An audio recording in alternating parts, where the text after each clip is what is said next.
Welcome back, Wogglers. We're still talking about fields, but today I'm going to start the video off just a little bit differently. We're going to start with a use case this time.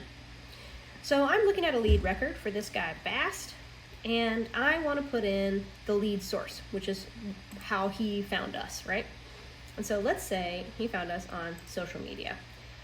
Now, social media is not very descriptive. I want to know what social media Bast found us on.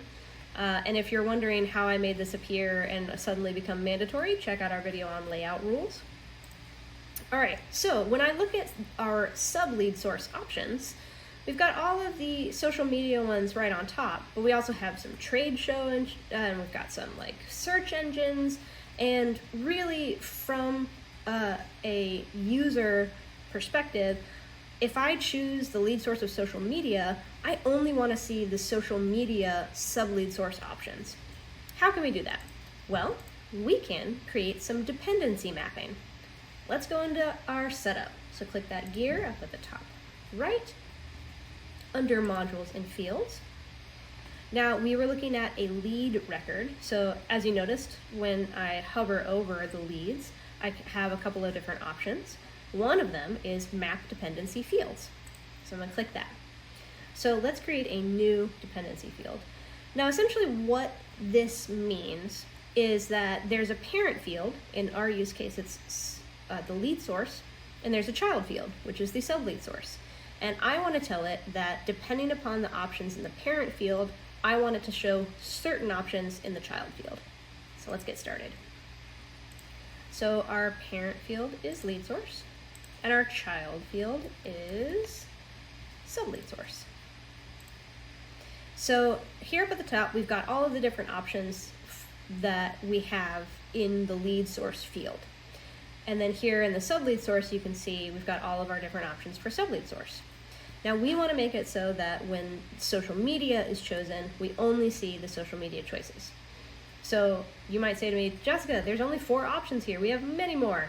That's all right. Just click that next button and it'll give you the next 4 options. So here's social media. So what we want for social media is we want to click on the different options that we want to be able to see when social media is chosen for lead source. To choose more than one at a time, just click Shift if they're all in a row. If they're not all in a row, you can click Control and choose whichever ones make sense for you. All right, so that is our social media. Now we have all these trade shows, so let's go find trade show. Here we go. And for trade show, we want to see all these trade show options. And then for web research, we want to see all these different search engine options. Oh, I clicked Control instead of Shift. Let's try that again. There we go. And then once you've mapped all of those sub-lead source values to their appropriate lead source values, you can click Save. All right, so now we've got that going. Let's go check our lead again. All right, let's check on Bast over here. And then we're going to scroll down to lead source. Oh, we have to edit. Let's just edit. All right, so for our lead source, we're going to say social media. And then for sub-lead source, as you can see, now we only have options that we chose.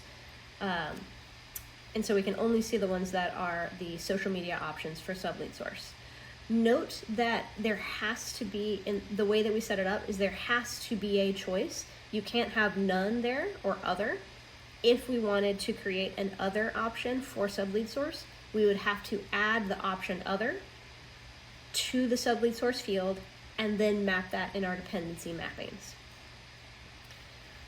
But that's it. So let's see. Bast found us through Instagram, and now we're all set. So there you go. That is how field dependency mapping works. Woggle woggle.